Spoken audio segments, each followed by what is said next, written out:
Hello, Master. What day is today? Is it New Year yet?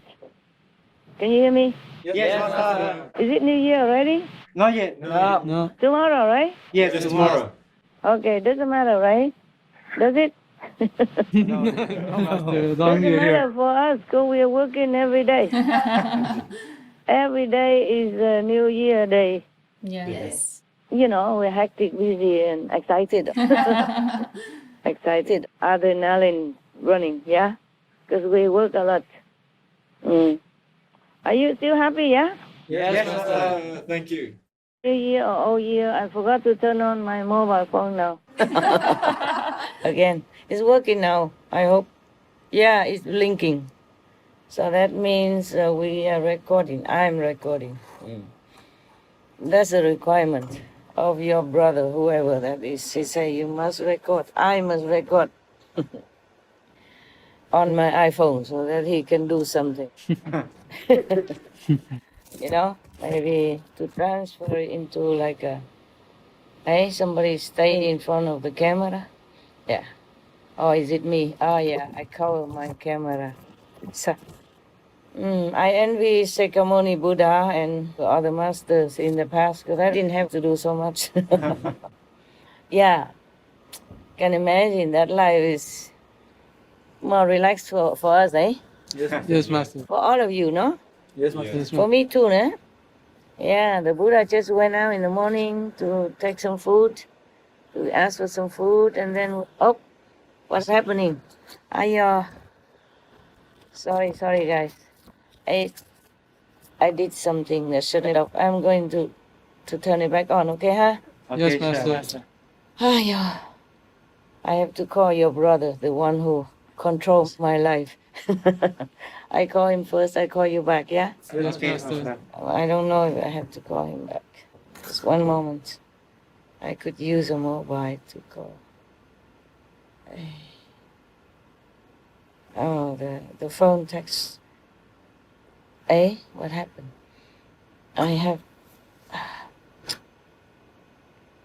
He must be panicking over there. It's okay now? Not yet. Uh-huh. Yeah.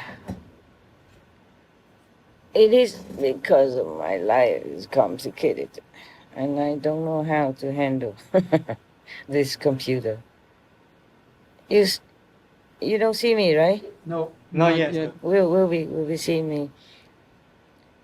Can you hear me? Yes, Yes, Master. Master. And the phone accidentally stepped on the on and off button, huh? Oh. That's what happened. But it's going to be okay now. Just be patient, huh? Sure. Okay. I can see you already. Yes. Yes, we see you, Again. Master. Yeah, it's all good, yeah? Yes, we see you. Oh, good. Yeah. The thing is, I'm alone, you know. And I'm very high tech, that's why. You know how high tech I am, right? Yes, Master. Even last year, I was still using the, what I call in Chinese, xả qua phone. I mean, dum. Old-fashioned phone, yeah. So I'm learning very fast, yeah? Yes, Master. I'm progressing, technically. Awesome. Awesome. Normally, I keep using that small little phone. And then that little phone didn't work Oh. because it's out of range, yeah? So then I was forced to use the iPhone, yeah? I mean, smartphone. And that's how I stepped up my level, technical level. I'm very proud of myself. And now it's getting better all the time. Look at this, huh? Yes, I can very see good. you Very good. Yes. from far away, yeah? Yes, Master. I'm better than the kings of old, huh? Yes, Master. Because the king don't have this, right? Didn't have this. True. A long time ago, yeah? Yes, Master. Yes, They Master. didn't have what I have right now, right? Yes, Yes, Master. Wonderful, wonderful life. I was thinking how lucky I am, and even though I feel sad these days, I do feel sad, some part of the day when I think of the, suffering beings, yeah, humans and animals. But then, then I still I still remember how lucky we are, yeah? You are lucky, no? Yes, Master. Yes. I'm not sure if I'm lucky or not, but you're lucky, huh? Yes, Master. Yeah. Imagine, we still work, we still can, huh? Yes. I don't have to go out. Yes, Master. And then, actually, my little house is so good. I'm so happy because everything is nearby, you know? Only 4 meters, 6 meters with the bathroom and whatever I need is so nearby. I just walk a few steps and I got everything I need, yeah? Yes. If I don't have you or SMTV, it would be even more simple. You don't even need this house, just a tent, so you can go anywhere, anytime you want, like old time, yeah? Yes, Yes. Master. Like when I was younger, huh? Don't tell people that I'm old now, okay, huh? Just trying to see where the light would be better because it's in front of me. Does it look better or not? It look any better for you? No. I forgot to turn on all the lights. I go turn on, I come back, yeah? Yes, Yeah. Master. We have time, right? Yes, Yes, Master. Yeah. Okay, maybe I look better now, huh? Yes, Master. How about you? You feel comfortable there? Yes, Yes, Master. Master. Yeah? You are so high tech, my God. You can't even record and, how to say, making videotape and everything, my God. You're so advanced. Hmm? Actually, you know, the staff is good, the team is good. The one from abroad and you also good. Because sometimes you surprise me a lot with some of the show that you put things. You put like, okay, one moment. Maybe I move this over there. This is a good thing that we do it ourselves at home, so it doesn't matter what we do, right? Yes, Master. Yes, Master. We don't have to rush anywhere. Don't have to worry too much about anything. Yeah, like this, maybe better like this. It's just that I don't see some of you. No, I can now. I rearrange it. So the camera is not falling down. Oh, yeah. Why didn't I think about this before? Ah, this is so good. So good. Oh, I don't know where to put this. It's better this way? No, huh? No, Master. No, Master. Look at your master. Light technician. I have only one light and Maybe. this kind of light that I can move around, but it doesn't look too good. Oh, okay. Because it's short also I cannot move it further. Yeah, never mind. You just keep looking at me, okay? Pass your time. Waiting for your story. The end will be good. Just have to move this light somewhere else. I'll just keep it here. You can see me well? Yes, Master. Yes, Master. Don't hear me, huh? You can see me well or not? Yes, Master. Yes, Master. Can you hear me? Yes, Master. Good. Oh dear. This light is incredible. Okay, like that. Doesn't matter. You can make it brighter, right? Yes, Master. Yes, Master. Yeah, that's the thing. You surprised me with many of your how you say the arrangements of the show, you know, like some side clips and all that, you know. I was impressed. Yeah, I'm still impressed nowadays. Those clips, yeah, that goes with the text, and you make it so nice. At one time I remember, just for an example, but they're all good. Like we're talking something about America, and there was an American flag, you know, transparent, but you still can see it's an American flag, you know, like flying in the wind, but not covering the background even. It was very nice. Surprise. Who did that? Any of you there? Huh? Not sure, Master. Not sure. Okay, me neither. They make two of us. Okay, listen. We have contacted already the author of this book, yeah? The book last time? Tell you, yeah? Yes, Master. And of course we we asked his permission, yeah, so that we can read this. And the Vietnamese, the overseas team, they're so good. They run around the world to find him because he's a Vietnamese, and we thought he's in Vietnam, but he's not. They went all the way to North America to find him. Finally, caught up with him, and he was very, very happy to let us read it on television. Yeah, I mean for you, and then of course you always air everything about me on television. It's become tradition now. I cannot stop you anymore. He's very happy, and he's a very, very kind gentleman. Yeah, he wrote to us that he's very, very happy, to do that. I had a letter, and then I also responded through your Vietnamese brothers and sisters. A very nice man, scholarly, very gentlemanly. So he said we can read all 3 books. Now is my work now. I have to translate. Now I have no excuse anymore. I keep reading. Yeah, I was thinking, it's not really, it's just that I thought our life is short, I do what I can, whenever I can, so that we can, be together, and I can explain to you something through the book. Or you can ask me something, because of the story. There's always some educational quality about the stories that I read to you. Yes, Yes, Master. thank you, Master. But not today. I'm going to read you a ghost story. It's midnight. I wanted to scare you. So maybe when you go to the bathroom, you look around, okay? Ask somebody come with you or has a big flashlight. Oh, yeah, I'm just kidding. Because it's always too serious, so I'm just reading you one of the ghost stories.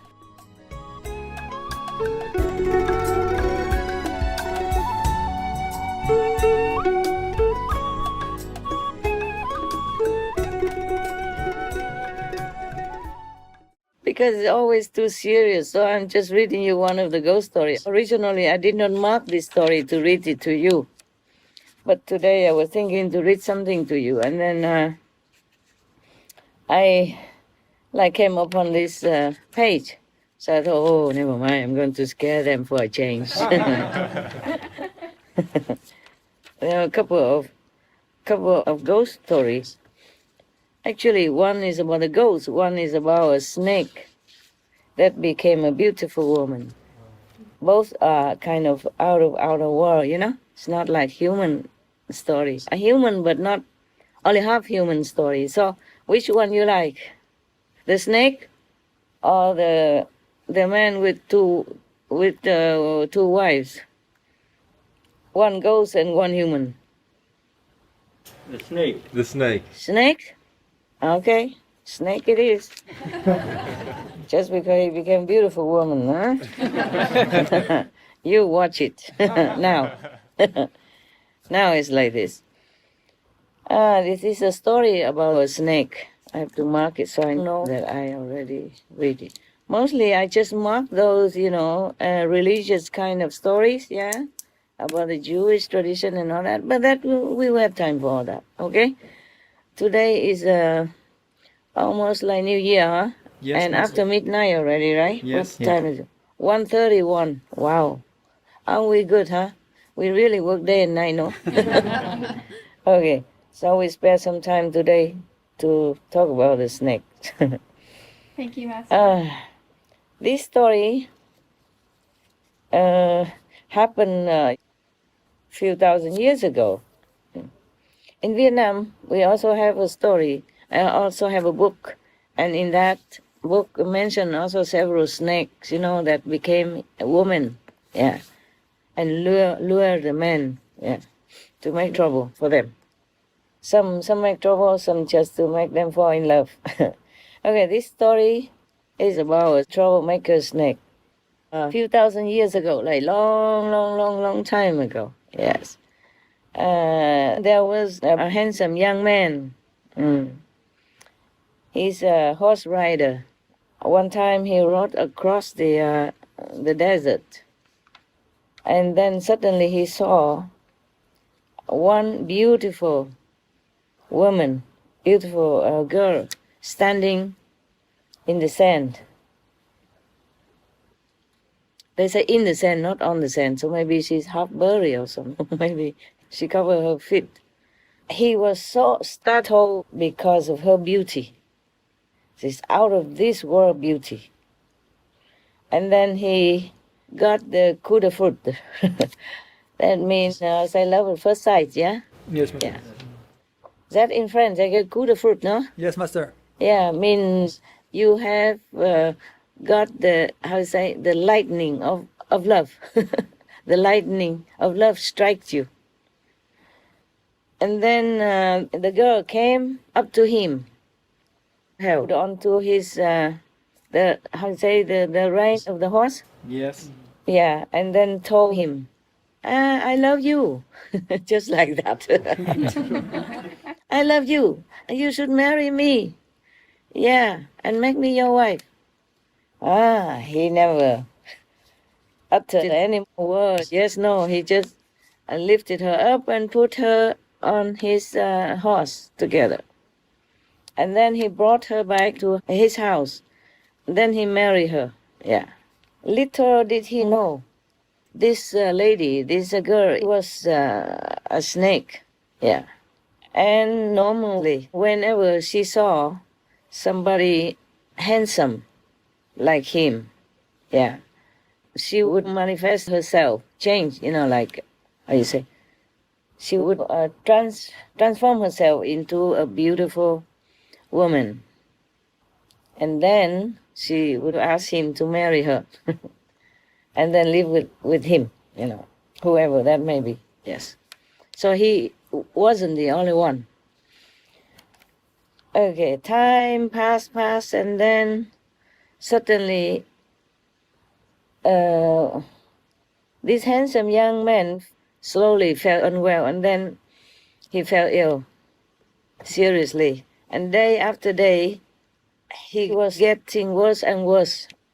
He became, haggard, skinny, lost weight, and his face lost color. He had nothing much of youth on his being anymore. He went to see many doctors, but none of them can guess or can, diagnose what's wrong with him. Yes. And they also don't know how to cure it because they cannot diagnose what's wrong with him. And because of that, day in, day out, day after day, he became weaker and weaker. Yeah. And losing more and more weight. And his life force seemed to be ebbing out of him. Just like a candle, is having less and less wax now and almost like gone, the light. Scary, no? Yes. Oh, aren't you glad you're single? Yeah. Me too. I'm not going to look for any beautiful woman in the desert, I'm telling you, after this. One day, it happened that his wife went out, and there was one dervish. You remember dervish, right? Yes, Master. The Muslim follower of the branch of what's the name of that then? I forgot. Sufi. A Sufi, yeah, a Sufi branch of Muslim, yeah. So one of the followers or the priest went to that area and then happened to pass his house, and he went inside. He went to the door and asking for some alms, yeah, like all the priests do or monks do when they travel, because they don't have money with them. That's how they did in the old days, yeah. Like the Buddhist monks, it's a tradition of the monks. The monks of many traditions, they do that, yeah. They go before they don't have even a car or no money to go on a horse, so they just walk around and they ask for alms wherever they can. So then he went in front of the door and asked for alms. Then he saw this young man, and he asked him, "Hey, why are you looking so sick like that?" The young man said, I also don't know. And none of the doctors know what's wrong with me. So they can also not cure me. Yeah. And then day after day, I am getting weaker and weaker. Yeah.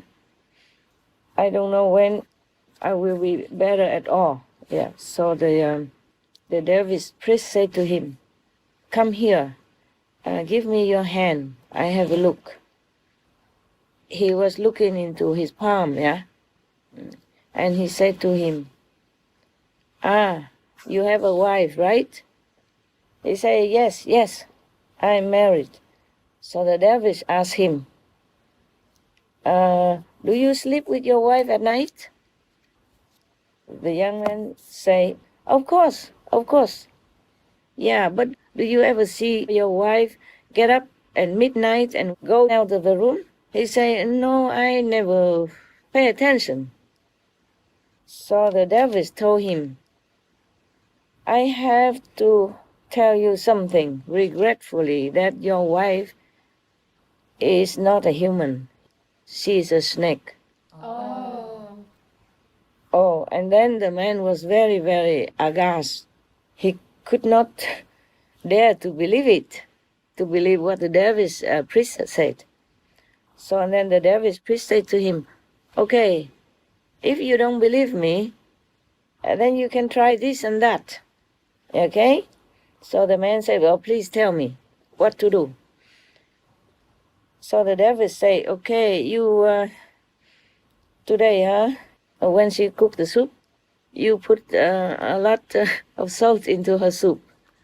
Yes. And then you empty all the water in the house. None of the drop of water should be left. Don't leave any drop of water inside the house. But before that, you hide the key so she cannot go out. Yeah.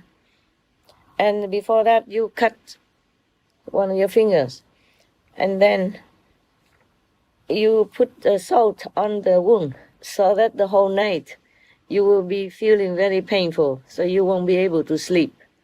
Okay? Like that you can see if she comes out or does something or not. All right.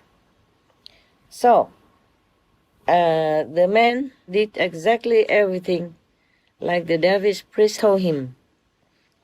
And then he pretended to lie down and sleep immediately. At midnight, his wife woke up, felt that's thirsty, terribly thirsty, because she ate the salty soup that he put some more salt in it. So she got out of the bed and tried to find some water to drink. But every container that for water was all empty. Not even one drop of water in it. So she tried to open the door to go out, but it's useless because no key, and she didn't know where the keys were. And the man pretended to sleep very tightly, didn't see anything. So she tried very hard, and then she could not go out, so she lay down on the floor, turned around 3 times, and transform herself back into a snake so that she could slide, out from under the door gap. Okay, so she went out to the well outside, in the garden, and then hung herself down to drink some water from the well. And then she came back inside, transformed herself again into that beautiful lady, and lay next to him. Yeah, slept as usual. The young man pretended to sleep, but he saw everything. He also did not say anything at all. Next morning, the dervish priest returned to his house and then asked him, did you see anything? The patient said, yeah, I saw everything. I understand everything now. And then he told the priest everything that happened with his wife last night. So the priest said to him, now you have seen it all with your own eyes, eh? Do you want to get rid of her or not? So the man said, yes, I want to. Because if he doesn't get rid of her, then he will die. Understand me? He will die sooner or later. Yeah, and very soon. After all his life force has been absorbed by the snake. You see what I'm saying? Yeah. Yes. And the more she absorbs the human's energy, life energy, the more she becomes stronger. And then she can continue to do her trick. Yeah? All right. So the dervish said to him, okay, in that case, you listen to me. You tell your wife to bake some cake, some cakes. And then you have to light the oven yourself. Yeah, light the oven by yourself. Make the oven hot, as hot as possible. Okay? And then when your wife bent down to put the pastry inside to bake it, then you have to push her in the oven and then close the door. After that, you use, it's kind of cement or something like that, yeah, to seal the door. Then I will come and tell you what to do next. Yeah. Okay. The young man did exactly what the dervish priest told him, and then waited until the oven was hot as possible, and then his wife bent down to put the pastry in to bake the cake. Then he suddenly got hold of her and threw her inside quickly.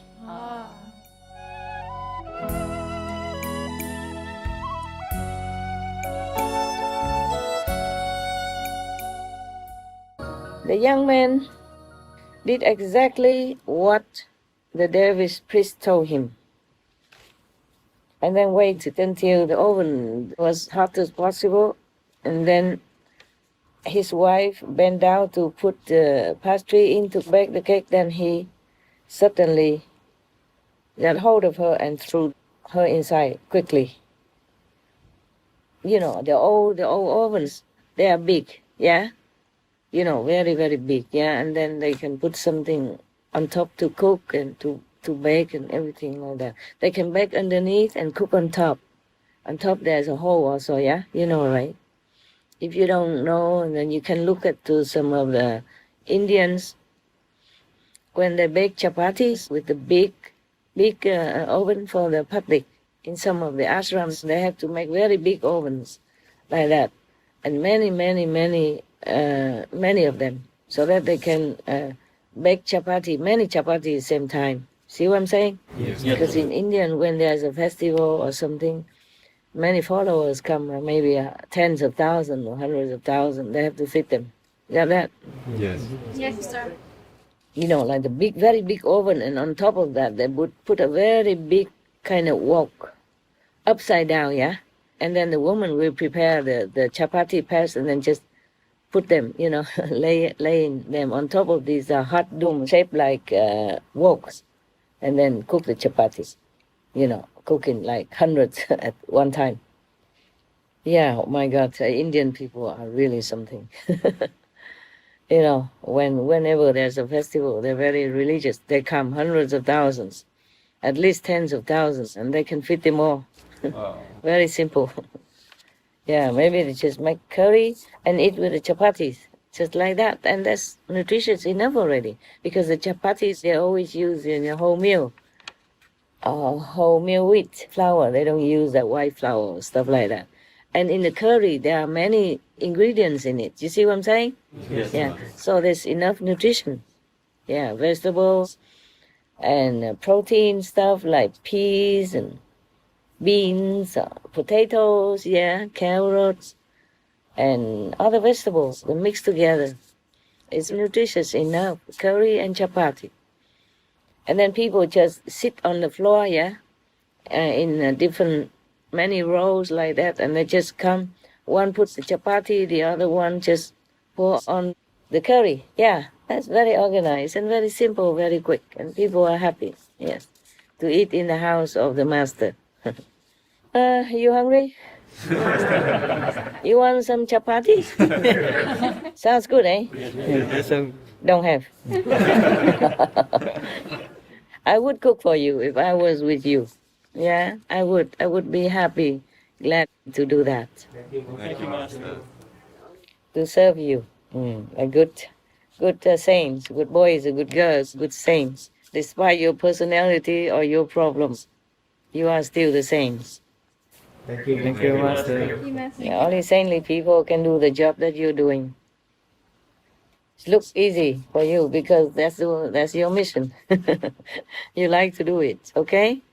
Not everybody can, even though it looks easy for you. You see what I'm saying? Yeah, of Yes. course we have hard work sometimes, but for you it doesn't seem like an obligation or something difficult.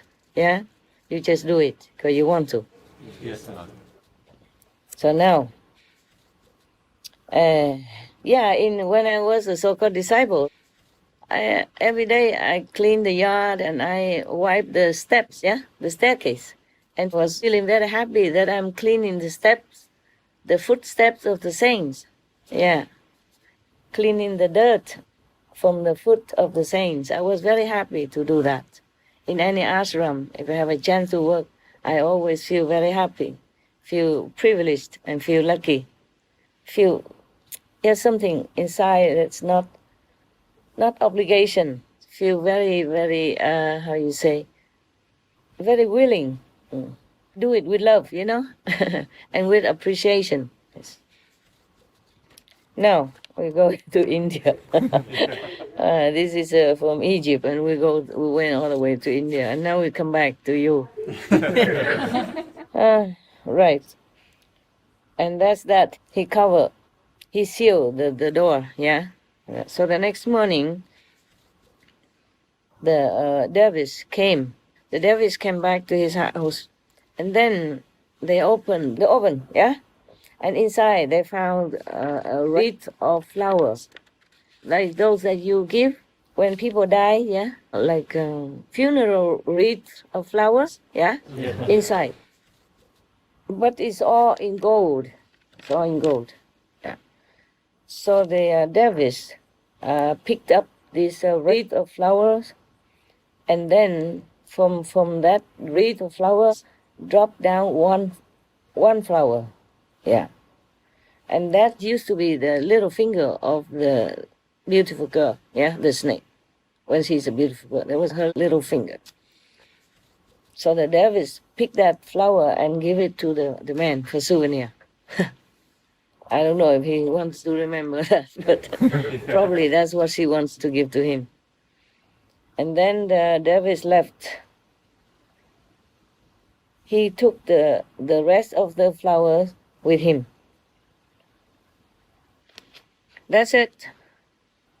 That's the end of the story.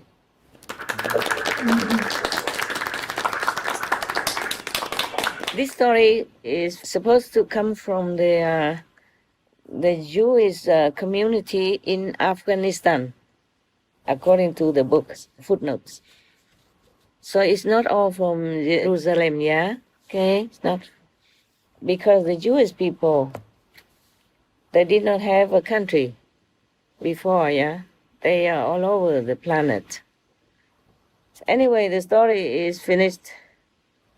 So, any questions? Any questions? No, Master. No, Master. No, okay. Actually, in many countries, they liken the woman to the snake or the tiger, no? because women are too dangerous for men. But I'm thinking the opposite. Yeah. Look at the men; they don't have to do makeup or anything, and the woman always a gaga over them. Yeah. And the woman has to wear high heels, put makeup on, dye the hair like me, and still nobody is here. Still no men around. I wonder what else do I have to do. Yeah. In Vietnam, we call women the beauty. Phái đẹp tiếng Anh nói rằng hả? Really set. Huh? Okay, the beauty race, you know? Like man is another race and we are the beauty race. Yeah. They call us người đẹp, phái đẹp. Yeah. But we never feel that we're beautiful enough, yeah? So women spend a lot of money on everything to make themselves look better or more confident. Well, except you guys. I'm glad you don't have to do it. I do it all for you. Thanks to the camera, yeah, and my job. Anyway, in some of the Vietnamese books, they also tell many stories about snakes and stuff like that. And also the snakes as women, as beautiful, charming women, went into our folklore, into our theater, our poetry and literature, you know, stories, many things. So we women are famous, nah? Yeah. No matter what we call us, snakes or tigers, whatever, yeah? Men still like women a lot, no matter what, snake or not. Because in one of the stories I read before, the man doesn't want to listen to the monk, you know, and kill the snake. And he said his philosophy is that many humans are even more poisonous than snakes. Wow. Yeah. Therefore, I love her. I don't care if she's a snake or not. But somehow the priest, I remember, forced himself to intervene in their relationship and kidnap the snake, took her away and imprisoned her somewhere else. Yeah. In that story, the man wasn't sick, but the monk passing by saw in that, in his aura, you know, there is some kind of evil, he says some evil and dark energy around him. That's why he wanted to kill the snake, to take the snake away. Yeah, and the man was crying and saying, many humans are more poisonous than snakes. Yeah. That's his philosophy. I also agree. I agree. If you love somebody so much, yeah, you can just die for her or him. That's okay. Your choice. There was the joke, I remember I told you a long time ago. There was one master and a small disciple, young disciple, living in the mountains. They hardly ever went down to town or anywhere. So one day the master took the young boy disciple with him to town. And he pointed to some woman and said, these are tigers. Don't look at them. Don't go near them. Don't think of them. Okay, good. And then after they finished whatever they had to do, they came back to the mountain. Huh? The master asked the young boy disciple, so, did you like the town? He said, yeah, I liked it very much. What did you like the best over there? He said, the tigers. So we women are tigers and snakes and beloved ones. So congratulations to you, huh, guys? Behave yourself. Don't bite. So, okay. Do you want another ghost story or do you want some Jewish story? Ghost Ghost story. Another ghost story? Yes. Oh, Yes, you're not please. scared? No. All right, ghost story. Tonight is a ghost night, huh? Luckily, I have another one that I told you before. That story, okay, huh? Yes, Master. The man with two wives, yeah? Yes. Okay, like this. In the city of Bosnan, somewhere in the world, have a look, see if any footnote here. Bosnan, where? No. Oh, yeah. Mm. Oh, that's in Poland. On the bank of water in the Midwest of Poland. Yeah, one of the oldest cities. These are one of the oldest cities in our world. Okay, there, in Poznan, in Poland, there was a man who had a very big house, rich, and his house was built on the side of the street. There was a very big basement under the house. But the door to the steps, the staircase to go down to the basement was always locked. One time, there was one young man, he went down there, he had the keys in his hand, and he wanted to open the staircase door. But before he opened it, people found him dead. Oh. Over there, in front of that door. The police came and investigated, but they could not find out what happened and why the young boy died. During the 2 years from that day, many weird things happened in the house. And all the bad luck keeps coming. All the food in the house often went rotten very quickly before they could use, even though it's fresh and just bought, it became rotten, could not eat. Then many bread, worms and stuff like that. Yes. And even when they give it to the dogs didn't want to eat because it smelled stinky and terrible, with all the worms swimming in it. Then, also those who stay inside the house often saw in the lights, the lamps or the furniture or the jewelry, thrown all over the house chaotically. So more and more, they got fearful, scared. And then, one by one, they moved out of that house. And because of their fear, they're so terrified, and their fear was so great, it also affected other people in the town. So they all got together, that town, and then tried to find out, discussing how to get rid of the ghosts in that house.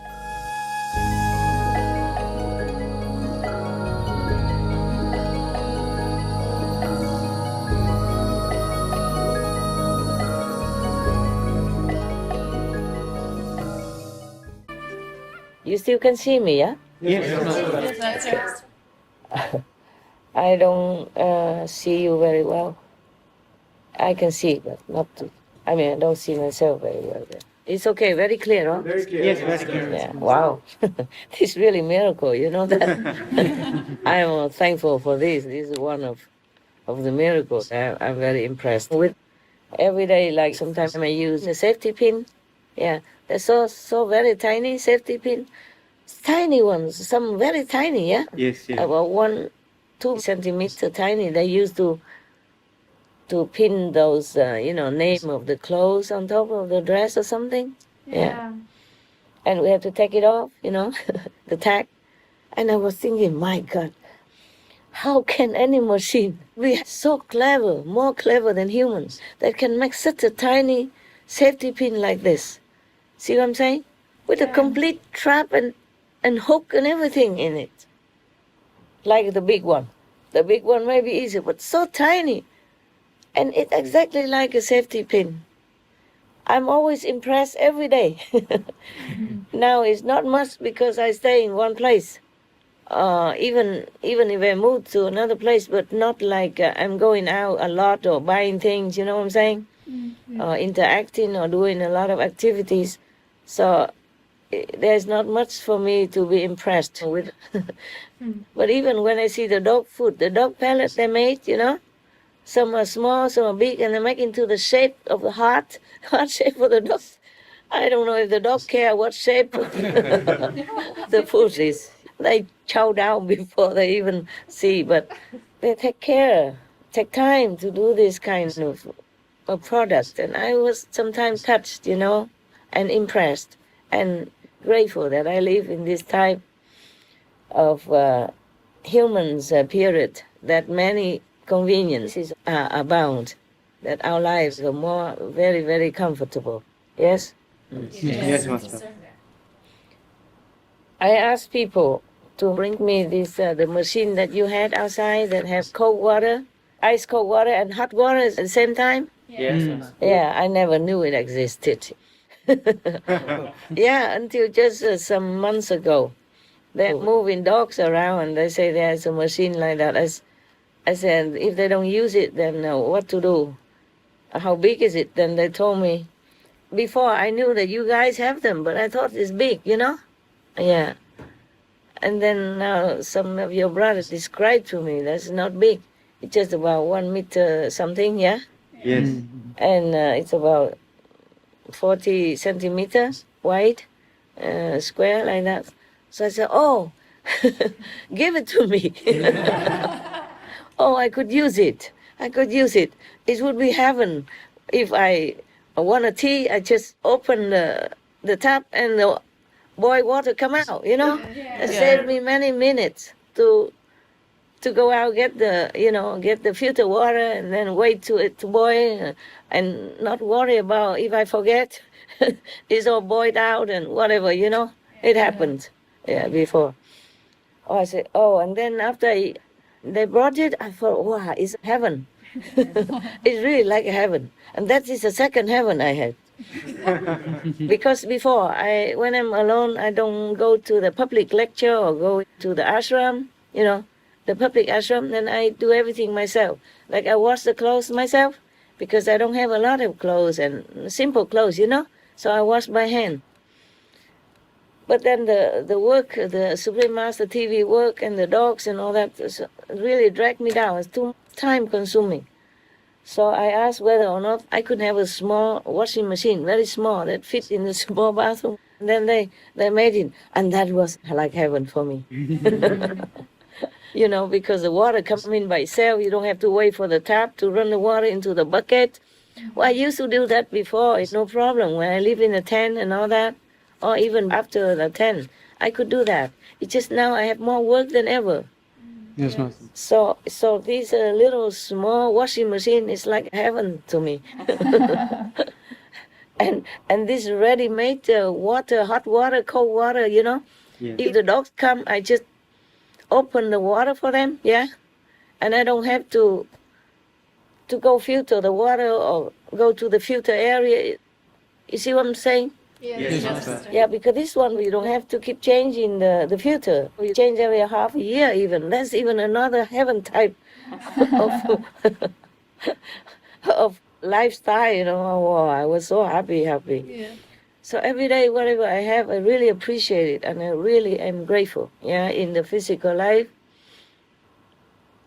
I have it better than many masters consider in the old times, Like when Guru Nanak, it has nothing to do with the ghost. You want to hear? Yes, Master. Continue? Yes, Yes, Master. Please. Okay, my calendar, okay. Even Guru Nanak, when he walked around to go to spread the teaching to his disciples or visit his other town disciples, he have to walk in the forest and eat whatever berries, or wild fruit or vegetable if he find. For example, like that, yes. And the Buddha have to go outside to beg for food every day, as a monk's tradition, as a sign of detachment, you understand me, of possessions. Otherwise, he could ask his king father to supply him every day, supply for all the monks also. But because at that time, the monks should go out and do the alms round. Number one, to continue the humility. Number two, to continue the detachment of possessions of any kind. Number three, to bear it when you don't have food. To go through anything, to continue your practice, so that you're not attached to any places or any utensils or any comfort. Nowadays, I'm just too comfortable, but I cannot do what the Buddha did, because Nowadays, every country's law is forbidden to go out begging. Oh, they still do it, the homeless, yeah? But still, it's not like a lawful thing, not like natural, like in India in those times, in old times. Also, so much work that ties me up, in one place. Even if I keep changing places, but still, I need a place. You see what I'm saying? Yes. It doesn't have to be big. The smaller, the better for me. I keep telling you that. And this is true also. But I need it. So to cover, computer, internet box, telephone, whatever it is, we need it. Yes, Master. Yes. Also to keep myself well, in the safe cover area so that I don't get sick that easily or get a cold or something. Then our work would be delayed or stopped, yeah? Yes. Or affected in some negative way. You know that also, right? Yes, Master. Yes. You also cannot go out and live the way the Buddha's monks do. You cannot. Yes, you have to stay in a place, with a safe place, yeah? And have a place to rest so that you can work. And then you have to have food ready for you because you don't have time to go out into the town and then to beg or all that. And maybe the police will catch you. Yeah, that's a problem also, huh? Yeah. So now we have to be independent financially and stuff. But still, I prefer small place, yeah? Small place is enough. If I have many clothes, even I could hang on the wall, you know what I'm saying? Yeah. Yes, Master. Just make a two hook and on two corners and then hang all the clothes there. That's what I did before. Even that, don't even need a lot of cupboard or anything. I don't have any cupboards. I have those drawers that belong to the working table, like what you have, Small Yes, Master. cabinet. and a cabinet underneath, yeah? Yes. I use them to put some of my clothes in, and that's all I need. That's all. That fits enough for my clothes and some little makeup, powder, anti-shining powder, yeah. And actually, this is a lot more already. I wish I have less, because if I have more things, I feel too, like clustering. You see what I'm saying? Yes, I don't feel free. Before I used to live in caves. I felt better then. I felt like the cave is very big. But if I live in the house, I feel the house is small. I don't know why, because maybe the building, the bricks and the stuff like that, it feels heavy, huh? Okay. When I live in a tent, I feel even better, feel like free. Very near nature, not much to take care. That's a free life that I love so much. Yeah, I'm not as happy now as when I was living in a tent next to the river, where there was no need to pay for electricity, no worry about bills. We had water from the river, we just filtered it, yeah? Actually, we didn't have to. I told them to dig the hole on the river bank, so whatever the water that had run from the river into that hole underneath, yeah? Then it's so clean and clear, and then we just use some cloth, our clothes or something, a towel, to filter one more time. Perfect. Yeah, so we never had to pay too many bills. That was happy time. And we did silly things like the coal, the ash that we cook, I usually put on the face to do theater every day. Just to make fun, and doing theater. Yeah. Even we had a camera, a small video, so maybe some of it is still left. You can dig it out and have a look. Every day they thought of how to make some theater to make me laugh. Yeah, just some silly stuff. It's very funny, very funny. Like if a fat nun, they make her play princess. Yes. And then instead of put just a few spots of ashes on her face, they use the bottom of the pot, very black, put all over her, make her play the part of princess. They just make all kind of things. And then they made me a crown of wide, this kind of crawling plants, yeah? They use a crawling plant to thread a crown for me as a stick in some flowers. It's very cute. And then they're all, prostrated in front of me like a king and stuff. We play very nicely like children. We were very happy then. And I slept on the ground, in the open. I had also tent, of course, but I only went inside whenever it rained. I didn't like to go inside. So I slept on the ground with those tatami, the thin one that you roll and you bring to the beach, in some countries. So I slept on that. And it was okay, no mosquito, nothing ever bothered me. And nowadays I have house, I even sneak in to bite. That was a happy time. That was truly a monk's life, style.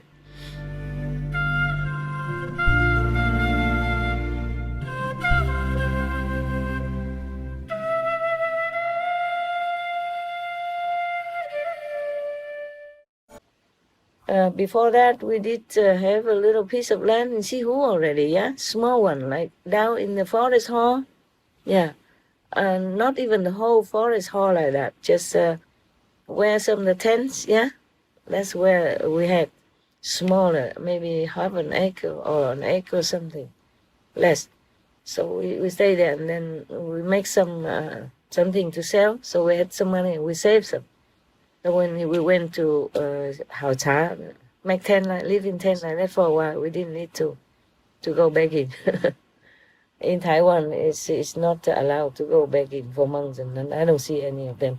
Most of them live in a big temple anyway, comfortable, more comfortable than me. And, people come and make offerings to them. It's also good like that, And they offer service to the followers, Yes. So there's a two-way service. I like that life very much. I keep telling you, no? Didn't I tell you before? Yes, Master. Living in a tent? Yes, Master. Yeah. On the riverbank? Yes? Yes. Yeah, but the riverbank has also higher steps, higher area. So we camped on the higher area and we went down a little bit. Not too high, so that you have to climb very hard. It was very nice, nicely. You just step on some stones and you're up to your tent. And then you step down a little bit and you wash your clothes there, and then you take the water to cook, and the clothes are dry in no time on the hard rock. It was a good life. It's similar to the life I lived in India before. I told you, in Rishikesh, Yes. I love this kind of life. I don't miss anything except that. Except that life. I miss it sometimes so much. So much. Feel so free. You understand me? Yes, Yes, Master. Feel so free. We don't need a lot of money. We have a very simple life. Just go out and get some simple things, the basic staple food like rice or potatoes, some vegetables that last long, like cauliflower and cabbage and potato, carrots and all that. These last a very long time, could last without a refrigerator, And if you want it cool, you put it in a bag and dip it in the water under the rock so it doesn't fly away. So it's very natural. You don't have to pay anything. So wonderful. Of course, we had a little camera and they did the theater sometimes, but we didn't always use it.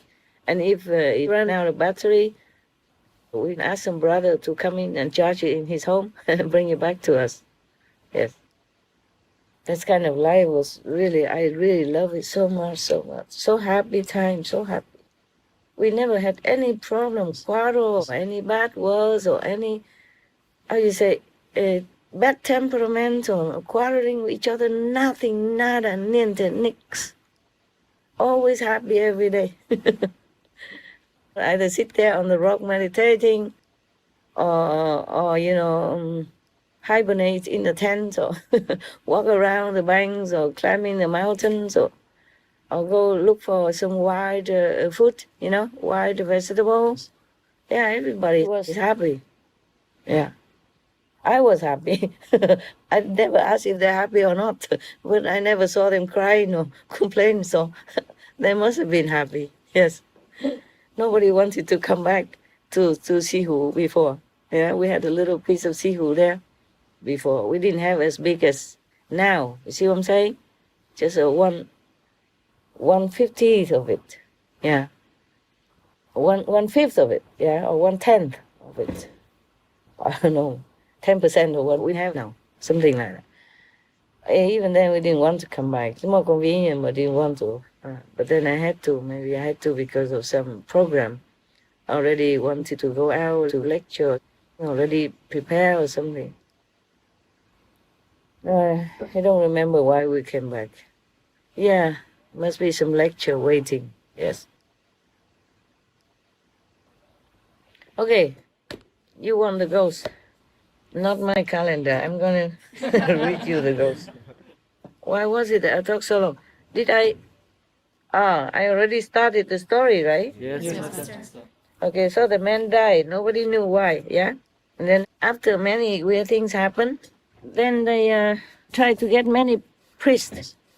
They went to the temple, the church, and asked the high priest named Joel, the priest who stay in the other city of Samos. He was very famous about doing miracles and magic. So they all went there and requested him to come to help to get rid of the ghost for them. And then, of course, the high priest Joel immediately went to the haunted house.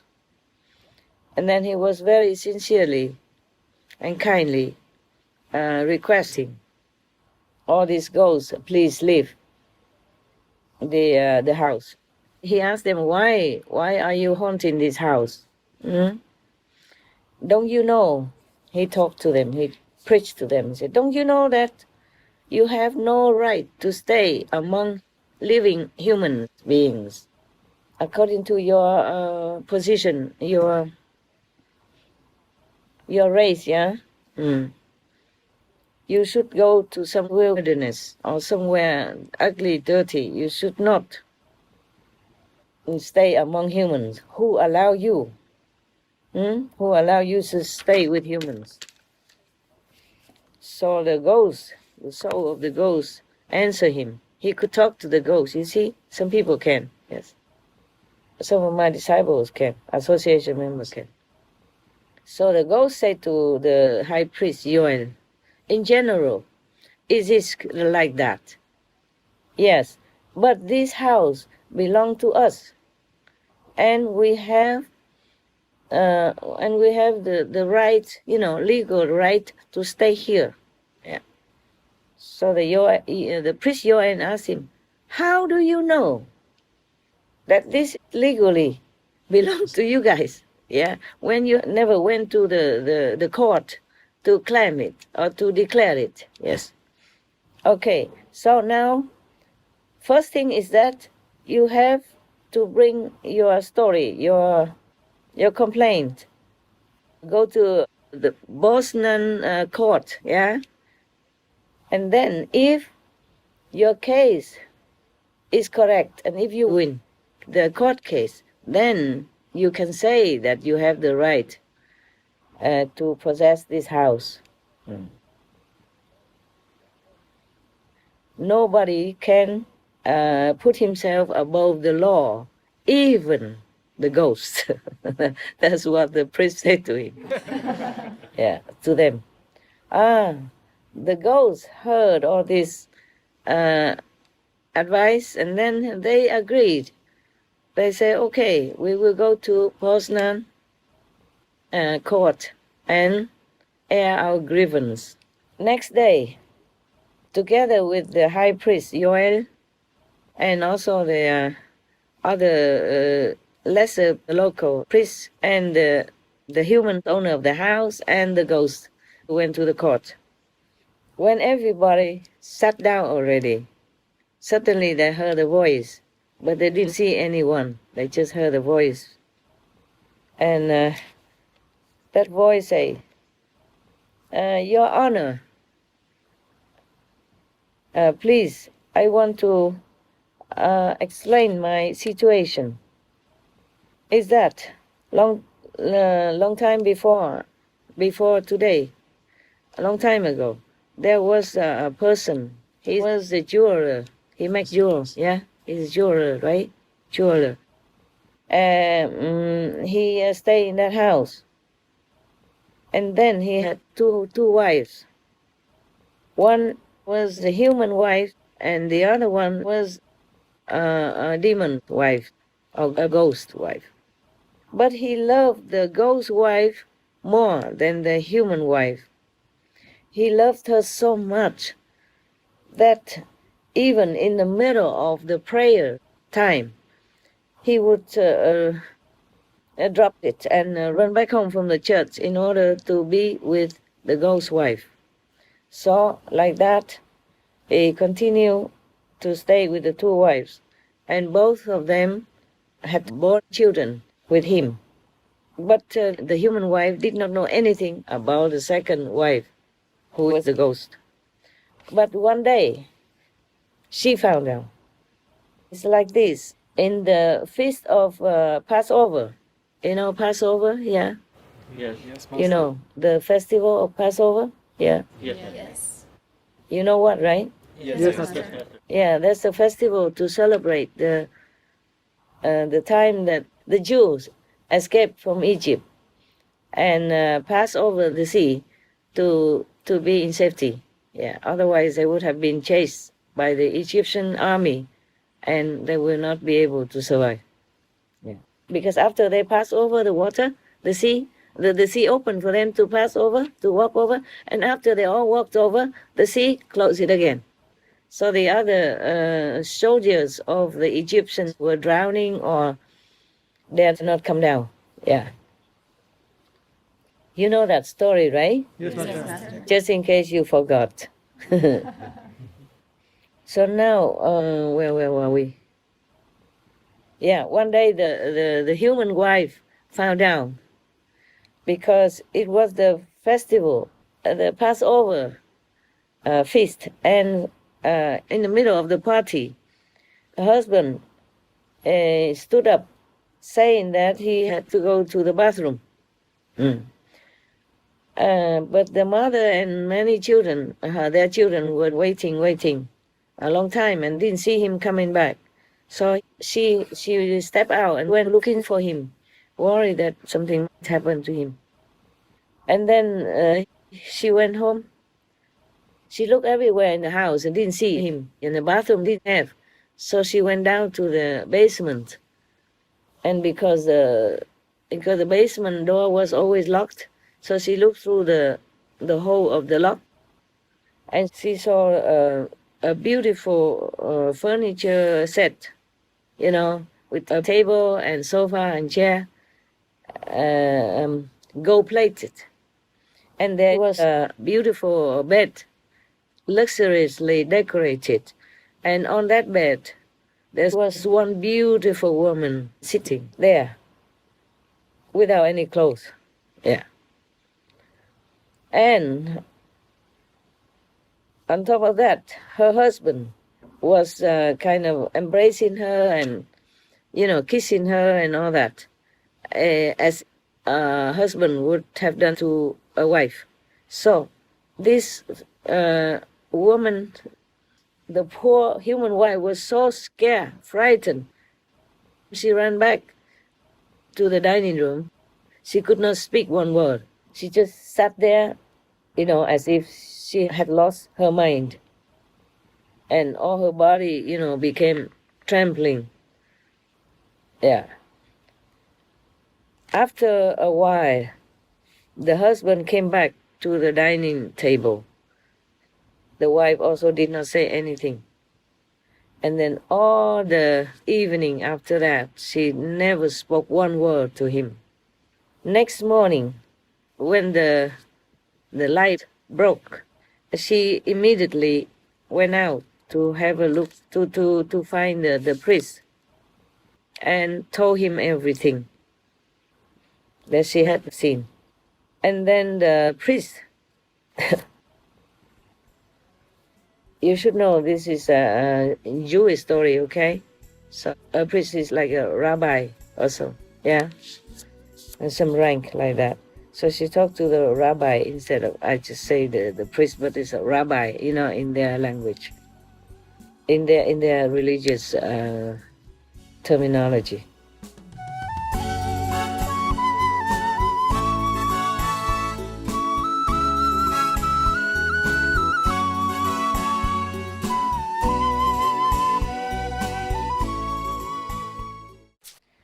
So she went and found the rabbi and told him everything that she saw.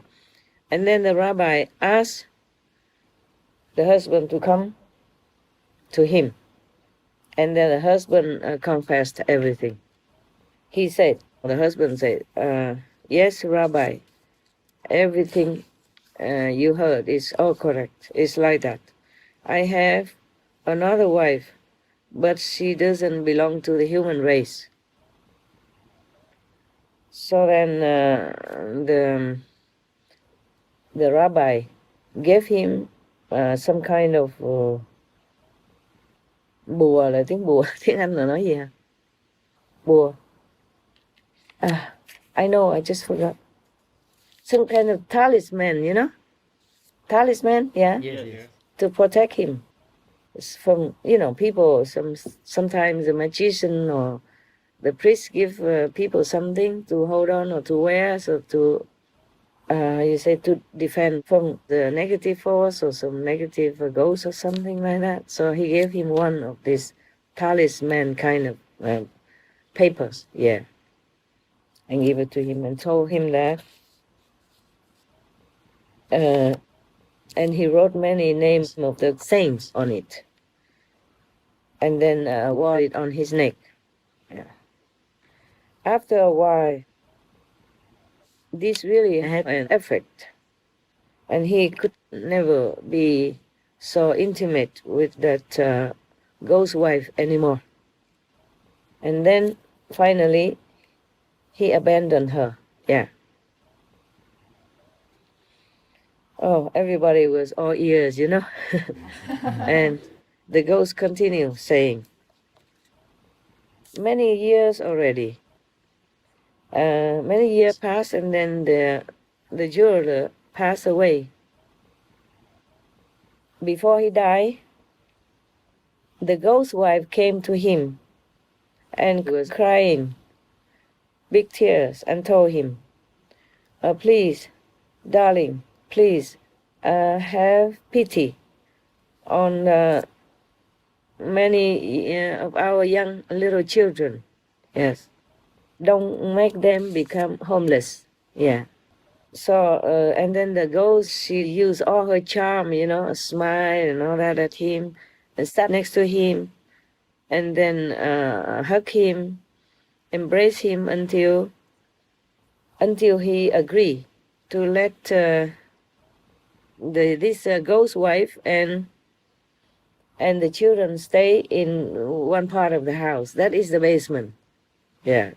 They are staying in the basement now. That's where they stay up to now, yes. And many, many more years passed. Wow, the ghosts live long, eh? All the people died, they're still there.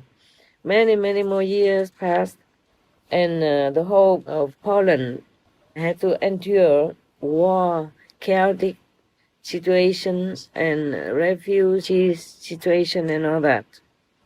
And during the killing time of Khmelnytsky in Poland, yeah, all the family of the juror had been killed and died. None of them survived. None of the family of the juror survived. They all had been killed and died. So then the ghost concluded thus: we are the only ones that are left from the family of the juror. So this is the rightful heritage for us. So we are the owners of this place. because this is from our ancestor, from our father and ancestry. After the ghost finished telling his story, the present owner of the house stood up and also aired their complaint. They said to the court officials, "Your Honor, we bought this house with our hard-earned, honest money, so we are the rightful owners of that house. On the contrary, this group of ghosts just, I would say, invaded the house, so they cannot be the rightful owners. Also, they are not humans, yeah? They should not live among humans." After the court heard both sides of the story, they met and discussed the story, and afterward, the chief of the court officials had a verdict like this: "Yes, we observe that these people, the humans, have bought this house completely according to the law. Yeah. So the ghost group has no right at all concerning this house, cannot stay here. And moreover, when the ghost wife asked the husband to leave them some of these possessions, she did not use the lawful way. She used a kind of tricky way, charming him, seducing him in the ghost way, evil way. And also there was no evidence of any kind to show that this ghost was really the wife of the dead juror. So this group had no right at all concerning this house to stay there or to claim it. Besides, this is the place for humans to stay. It was not a wilderness. Yes. So, according to the decision of the court, the Rabbi Yoel sincerely, passionately requested all the ghosts to please leave the basement of the house, and they had to go somewhere in the wilderness, somewhere without humans living, to find a place to stay. So all the ghosts obey this court case decision as well as the rabbi's advice, so they moved. Since then, the people who live in the house did not have any more problems, any more weird happenings, or any weird things happen in the house anymore. Also, no more story now.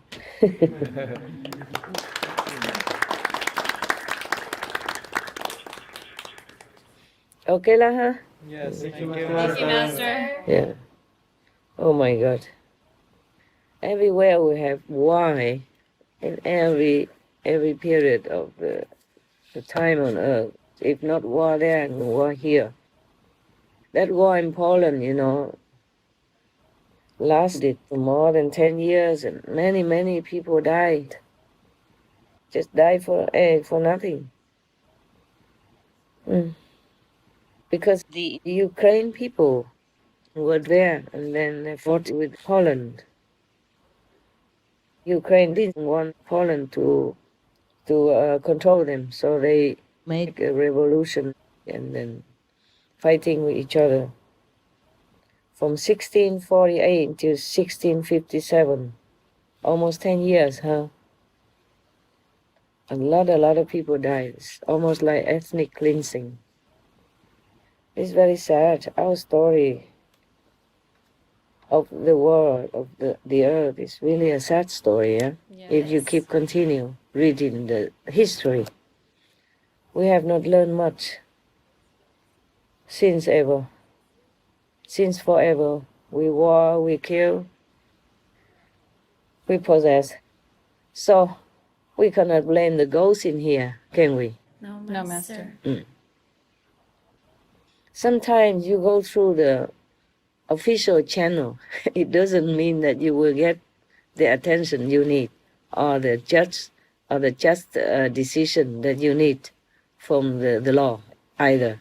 See what I'm saying? Yes, Master. Yes, Master. Our word is much still the word of the strong. Yeah? The strong oppress the weak. If you die, I live. This kind of word.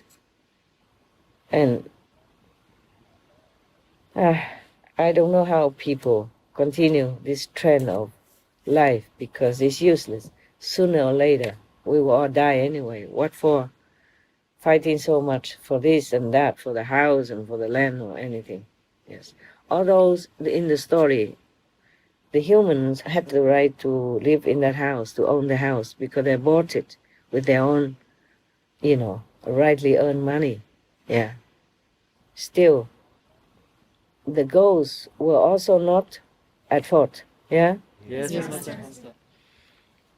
Because there is a common law that if a man and a woman stay together and even have children together, then they are family. They are rightly a couple, even though they don't have an official marriage certificate or a marriage of some kind. See what I'm saying? There's a common law. They call it common law wife, common law husband. Yes. In the old time, we didn't need to tell anybody that we're married or we didn't need any marriage certificate. It's more complicated nowadays. That certificate makes more complications because if you want to be free, get out of it, oh, that's another trouble. You have to go to the court again to declare that you don't want to be together. And only if the other partner also agrees to divorce, otherwise there will be more trouble. And then the children, who goes to whom, and how much money for each and all that. Oh God, what do we do? What are we doing in this world to each other and to ourselves? And call ourselves civilized and all that. Yeah. To be honest with you, the ghosts here, they have more right than many others in our world, humans, who find any way just to rob somebody else blindly, legally or not. You see what I'm saying? Yes. And always the stronger side wins, almost like that. Just like many people, they live in a very free country, they don't treasure it.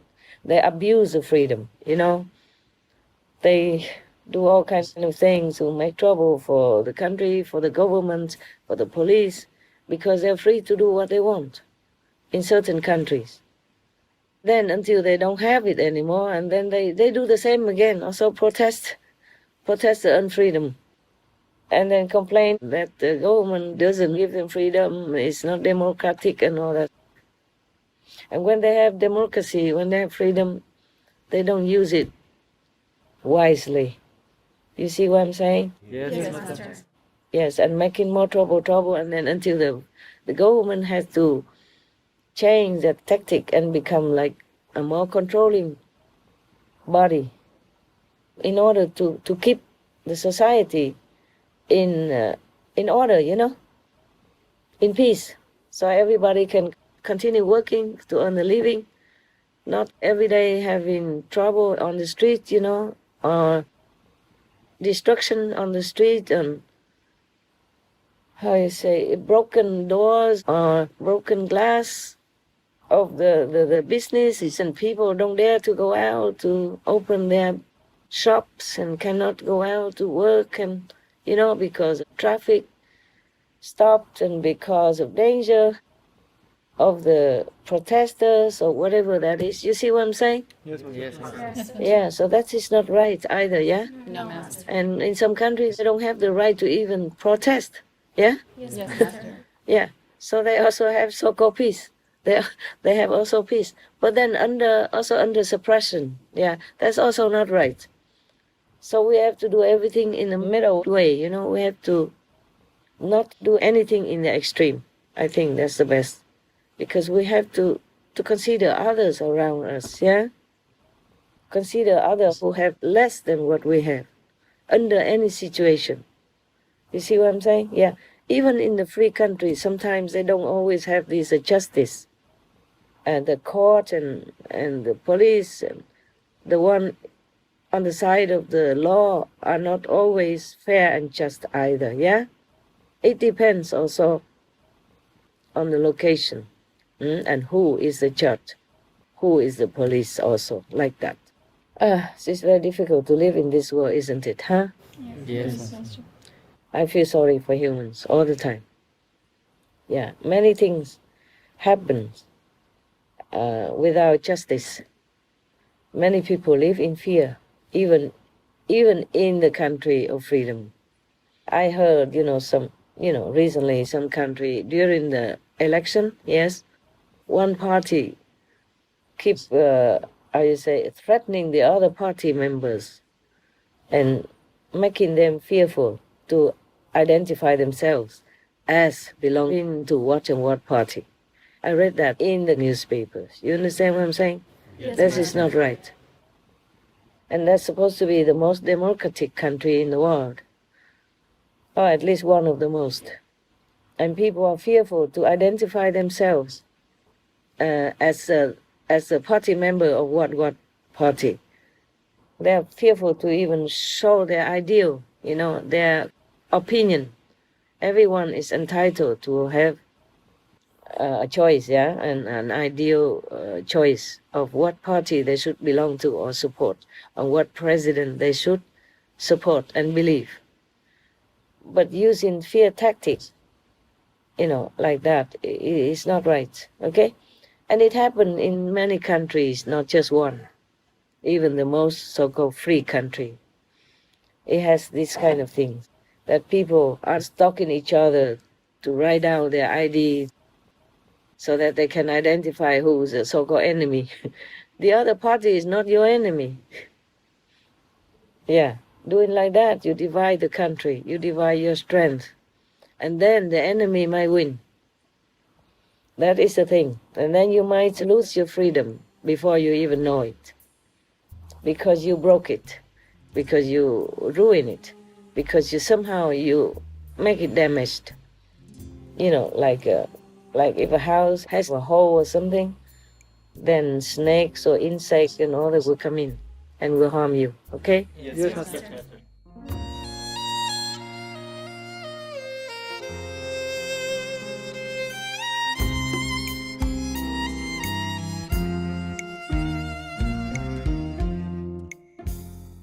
Any questions about the ghosts?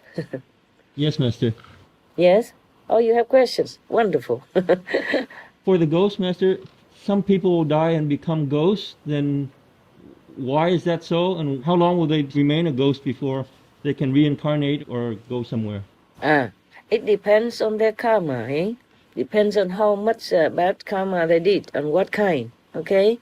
They don't always stay ghosts forever. They will reincarnate, but sometimes take longer, yeah? Or some take shorter. They die and then became ghosts. They call it actually evil spirit. Okay, ghosts is fine, more or less it's the same, or demons. They became demons or ghosts because they don't have enough sin to go to hell, okay? And they don't have enough karma, good karma, to become a human. They don't have enough karma in the animal category that they could be reincarnated as animals. Yeah? So every race of beings on this planet, for example, has a category where their soul will belong. If they don't change their way of life, why they have a chance? Like we are having human body now, okay? We can do many things. We can do charity, we can help each other, we can seek the enlightened master to enlighten us, and then we'll be liberated forever, okay? But once you lose a human body, it's difficult. Like, for example, if you are a pig, you cannot come and look for an enlightened master. Would be very lucky if you are not tortured somewhere in some slaughterhouse already. You see what I'm saying? Yeah. Yes. But animals, they know all this. They know more than humans. I don't mean all animals know or care about enlightenment, but many of them do. They understand. It's just they don't have a choice. They cannot go anywhere and talk to humans or find a center of Supreme Master Qinghai to get initiation. You see? One time in Costa Rica, I lived there for a while, and the disciple went out and brought a car full of vegetable and food to bring back to cook, yeah? Yeah. The pickup truck behind is empty, and there are vegetables and food and fruit and all that on it, yeah?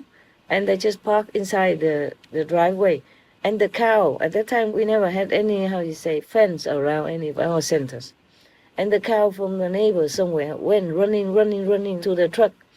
And this is a true story. Some people who know it are still alive in Costa Rica. Some sisters, brothers are still alive. I was there too. And he went to the truck full of vegetables and fruit and beautiful, fresh and nice. He did not take any. He took an initiation paper form in his mouth. And stayed there for a while, and then later he just left. Nobody looked at him. Nobody saying anything. I think Thong, he still remembers this story if you ask him. He was in Costa Rica with me. And there's another time, one dog, a wild dog, stray dog somewhere came in front of Thong, and knelt there in front of him and kept crying with tears and everything. Yeah, for a while, and then left, of course. And all the spiders that I have encountered, they say they listen to my teaching. They don't eat live insects anymore. Oh. I told you last time, no? Yes. Yeah, like that. And the skunk also like that. He doesn't want to eat anymore of the live things like live insects or live animals like snails and frogs and all that in the garden. He didn't want to. That's why he asked my dog how to find other food, no? Okay. Is that answer okay for you? Yes, Master. Thank you, Master. Any other questions? There are many kinds of ghosts, Some are okay, yeah? Some have tremendous power. Some don't have. That's why some ghosts can manifest themselves, can transform themselves into humans looking like, or any other animals they like, just to do something. And doesn't have to be ghosts to have that power. Many of the other animals, they can do that too, if they have enough power. Not every of them have the same power, you see. So this ghost wife of the jeweler, she must have had some very good merit also, you see, apart from having a karma to be a ghost. A ghost is the one who cannot go to hell, who does go to hell, who cannot go to heaven, who cannot be reborn as human, and who cannot be reborn as any other except to be a ghost. But they feel like they're human. They live in the house and they are attached to it, just like you are living in your house. You know you are a ghost after a while, but before that maybe you did not know, thinking that you're not a ghost. So, and you live just like everyone else, and then you can also transform yourself into a human and marry with a human man or woman. These are not just folklore stories, these are true stories. Okay? Yes. And some animals, they also can transform themselves, like the snake story. Yes, Master. Yeah. Not a lot of these stories, but it happened. Yeah, there are some like that. So make sure you meditate well. So you don't have to become a snake or ghost, and so none of the snakes will transform themselves and come to you. Yeah? And take you out of your comfort zone. Okay, yeah? Yes, Master. Any other questions, love? Usually, Master, the stories are the snakes that transform into humans. Is there a reason that snakes instead of other animals? Also, yeah, there are like foxes. But often they talk about foxes and snakes more than other animals. Maybe if they are born into these types of beings, That means they have some special power. Others who are also ghosts don't have this kind of power. But those who are born in there, that is maybe that special category with that kind of power. And they also practice. Yeah, some can live many thousands of years. And they can transform any time into anything they want. But they are not like enlightened. You see what I'm saying? They will have magical power, have mind power to control their body and the environment.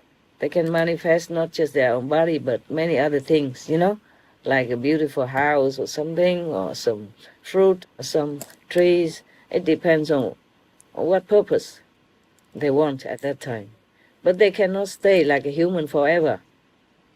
They can have power to manifest for a while only.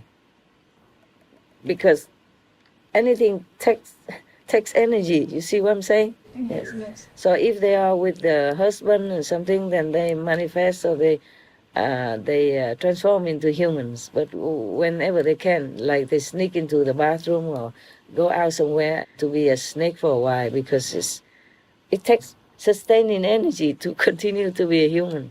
We humans, we have that already. We don't have to sustain it, except maybe we have food and drink and all that.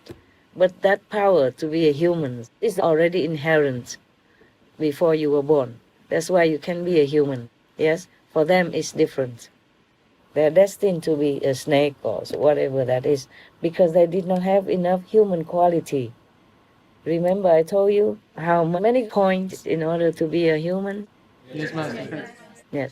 Therefore humans are also different. Some humans have more human quality, they become more noble and beautiful inside out, and some are ugly. Some are less noble, some are not kind, some are savage, some are stupid, some are more intelligent. That is because of the power, a human power, more or less. Thus, human quality is different. You see what I'm saying? Human intelligence is also different. It depends on what merit you earn in the past life in order to have a human's quality as you have in this life. Okay, huh? Ghosts, they also like that. They have different kinds of merits. Maybe they have studied magical powers before, so after they left the human body, they still have it. Yeah, and because they practice very hard and it's ingrained in them already. They might not have enough merit to be a human, but they have enough merit to retain their power. And then they continue practicing in that direction to continue to sustain their physical existence on the planet. Do you understand me? Yes. And then they have power to manifest sometimes into humans. In the story of the monkey goes to the west, yeah? Yes, Master. If you read it or if you saw the film, I mean the good film from China, not the one that they saw before. That was just an abbreviation. And there was one disciple of Xuan Zhang, yeah? He's a pig, yeah? Yes. Yeah. He's a human, but his face looked like a pig, yes. And he mostly liked to eat a lot, yeah? And was lazy and complaining, but he's a good-hearted boy. And then if he falls in love with a woman, it's not allowed, but he did sometimes. And then he transformed himself into a beautiful, young, handsome man. Huh? And then after a while, he was tired. He said, oh, I look like this. Keep changing, it's very tiring. So, I'm like this. He was tired of using his power to change into a gentleman and handsome looking.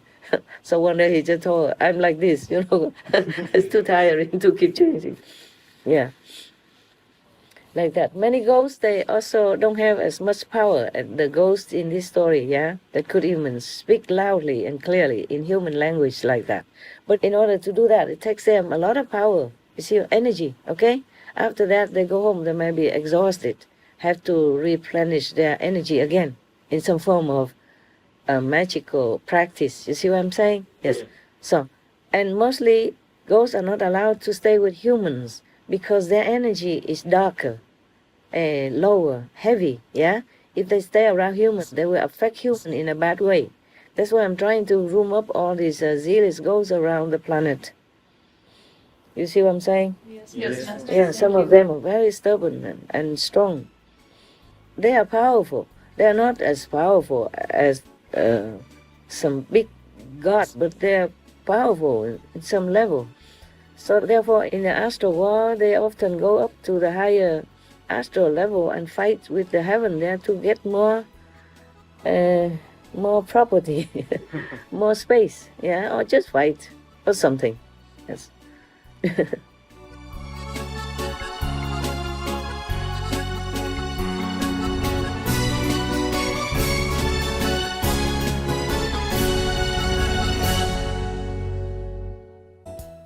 But some ghosts are weaker, you know. They don't have enough power, but they could make trouble also. Like if they don't want you in the house for some reason, they throw. They have enough power to throw your utensils, like your pot and pan, and break all your glasses, things like that. Yeah, to make noise, to make you go, because they think that the house belongs to them. Or they just possess it by chance because that house has not been occupied for a long time. So just like humans, you know, some houses are empty. Some people, they don't have a house. They just go there and live, yeah? Until maybe the other owner come or police come, then they move. Just like in this story, ghosts and humans similar. It's just that they are not allowed to stay around humans because their energy will suck humans' energy, make them tired, make them sick, or make them do wrong things, even mentally, not just physically. Got that? Yes, Master. So many of the zealous demons, they are stronger than that. They can influence humans' decision and, ability. So some humans are possessed or affected by demons, these zealous demons so much, they could not speak well. They slur their words. You understand? Yes, Master. Yeah. Or sometimes saying this but meaning that. Or saying not the correct words, the correct word but slurring. You see? People cannot hear very well. It's not all people in that situation are possessed by demons, but if they are, it often happens like that. Any questions about that? No? No, No more? Okay. So I continue then. You don't have to worry about these ghosts or demons. If you keep your mind straight, your heart clean, okay? Your purpose noble, and no ghost can go near. Not even far away. They cannot harm you, okay? They lie to suck energy of humans so that they can feel good, so they can sustain better their energy. You see what I'm saying? Yes, Master. They can take your energy, make it become their energy. So just like as you can continue living, they can continue living. You see that? Yes, Master. Just like in that story, we have some like that in Vietnam also. They suck your energy until you have no more left. Some are powerful. They suck out immediately all together and they store it in their body to continue to be human for a while. And some cannot digest it, so they have to stay nearby and suck it a little bit every day, like you eat every day. You understand what I'm saying? Yes, Master. Yeah, this world is full of demons and ghosts and goblins and whatever not. Huh? Just because you don't see it. Lucky you don't see it. Because they look hideous, you know, if you see the real image. They're scary sometimes. Some of them are scary. But if a person is straight and good, yeah, and noble, no ghost ever can go near or do anything to them. In Vietnam we say, ma bắt coi mặt người ta. It means even if the devils want to catch you, they have to see who you are first, yeah? Meaning they cannot mess with good people. You understand? Yeah. Yes, Master. Many of the political situations and systems in the world have been influenced also by some of these bad, powerful demons, energy, okay? I have been trying hard to catch some of them, but we also need the excuse. You saw that? Yeah, even, you see in this story now, huh? Yeah, I have to go to the court and all that, and the court has to decide that this is not your right. Yeah, you have to have good excuse. You see what I'm saying? And there is no evidence that you are the wife. Yeah, it's true. How can you prove it? It's a ghost. They didn't go to marriage council or magistrate. Yeah, to sign a marriage contract or anything, right? Yes. So they have no proof. It's also a good excuse, yes. Or if they do something bad. But not everyone can get rid of demons, though. Yeah. Because, as you see, sometimes they go to some churches, some priests can do it, but some priests cannot. Because they don't have enough power. See what I'm saying? Yeah. Yeah. All right. Okay. If you have no more questions, then you may go to snore. It's 3 o'clock. For me, it's a normal time, but I hope you can still wake up at 6 to meditate. Yes. Okay, huh? Yes. Yeah. I was thinking, I'm always trying to do something as a master, because after all, I cannot always ignore everybody. Yeah, I cannot just ignore my work. Okay? Yes, Master. Just like you are in a position you have to do. And I feel often that time is so short, Time is so short. If I don't do this now, I don't know when I can, yeah? And whatever I tell you is like I tell to the whole world. It's like that, so everyone will benefit somehow, yeah, through the story. Let them have something more than just this physical body or the physical existence to think of, yeah? Let their mind be for a while, be more inward and contemplating all the intrigue facts of life. Yeah, life is really too short. Okay, huh? Yeah. And also for them to know that a beautiful appearance doesn't always mean good. Yeah, smooth talking like the ghost. Yeah, trying to charm the husband into giving the possession to her. That way, yeah. Then it's also not good. But most people love sweet talk. Therefore, we have many unhappy marriages. You see what I'm saying? Yes, Master. Yeah, sweet talk, good looks. Yeah, and then fall into. That's why they say fall in love. They didn't say lift in love. Fall in. If you fall in something, you're helpless, no? Yes. Eh? No good, right? Yes. Fall in. Like you fall in the pit. Worse, if you fall in the pit, you can ask somebody to give you a ladder to climb up, no? Fall into a bad relationship is forever. It's suffering a lot. But sometimes it's not one party's fault, Even if somebody gets out of the marriage and blames the husband or blame the wife, it's not always the correct answer, yeah? Yes, Master. It takes two to tango, that's what people say, right? It takes two to tango, yes. It's just incompatibility, yeah? It's just bad karma from the past. You understand me? Yes, Master. Otherwise, in the whole world, why don't you fall in love with anybody else? Why him? Why her? You see what I'm saying? Yes, Master. Yeah, it's because of that. It's just the karma we had to go through. So nobody's fault, really. So if your marriage is good, then you stay well. You'll be happy. If not good and you can get out, then also feel lucky. Yeah? Yeah, better than continue in misery, no? Yes. All right. No matter whose fault, right? Yes. Just sometimes personality conflict. Yeah? Incompatibility. Bad karma. Former enemies come back. All kinds of things. So the practitioner should know that very well, right? The disciples, my so-called disciples, should know that. No complaining in any situation. Just be patient and wait. When the time comes, things will settle. Right? Better. Okay, my love? Thank you very much. Yeah. I let you free now. Go sleep well, okay? Yes. Thank you. One day you don't sleep, it won't hurt you. Okay? You won't die, I promise. I promise, because it happened to me. I won't die, okay? Yeah, don't be afraid that you cannot sleep that day. Don't be afraid you don't have food that day. Afraid of nothing. Okay? Yes. You will get by. You will get by. You will get better tomorrow. Hmm? Yes, Master. We are practitioners. Invincible. Yeah? Tough. Yes, we can. Yes, we can. Yes, we are.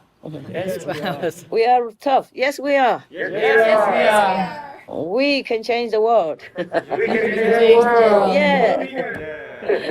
Go vegan. Yeah, we're vegan, we're peace. We are talking like revolution. But people aren't scared of us. They know we are just vegetable. Weak vegetable. You weak vegetable. Weak vegetable. Good. You guys know how to act. I'm impressed. Yeah, you're not born actor, you're not trained, but you did well. All of you, any of you. Just pick any of you out, then you can act. It's because you're enlightened. Yes? Because you're clean inside. You have a focus on your noble purpose. So all the good quality comes out. Yeah? And if it doesn't come out, that means something wrong with you. Nobody to blame. Huh? And just try again, okay? Just like you stumble, you fall, just stand up, walk again, right? Yes, Master. Okay. Good night. Thank you, Night, Master. If I don't see you before, Happy New Year. Yes, always be better for New Year's, okay? Any wish before New Year comes? Any special list of wish? Santa's gone, I'm still here. Any special wish? I just want to wish Master good health. Oh, thank you, my love. Thank you. I wish all the world to be enlightened. Yes, Master. After world vegan, world peace, they should be enlightened. That's even better, okay? But right now, I don't dare to wish so much. Just world vegan, world peace. That's already very lucky for me. But enlightenment is the best thing that we could have, yes? Yes, Yes, Master. When I want to thank, long ago, many years ago, I always thank the gods. Yeah, I thank the Almighty and all the gods, yeah, who help. Please help them to be enlightened, even if I have to share all my merit. I thank them for the world's enlightenment, for people's enlightenment, peace, liberation, and love. And they say, no, don't thank us for love. I say, what? Why? Love is, everybody talks about love, no? We have to love each other, no? He said, no. No, not this kind of love in this world. Because it is attachment. It is binding. It is bondage. So don't wish for love for this world. The way they understand it. The way they understand love. Don't wish for that. And don't thank us for that. Just thank for enlightenment, peace, and liberation. That's okay. So I said, good.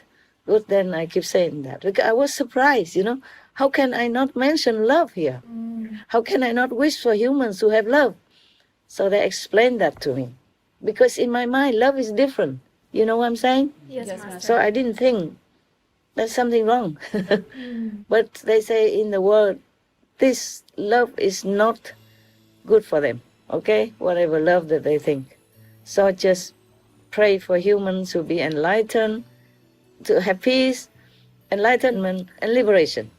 So you can thank all the gods, Almighty God, every day for that. Not praying for their love, okay, huh? Yes, Master. Yeah, all right. Okay, thank you, my love. Good night, Master. I should not say my love, but you are my love, okay? Not that kind of love, okay? Yes, Master. Bye then. Bless you.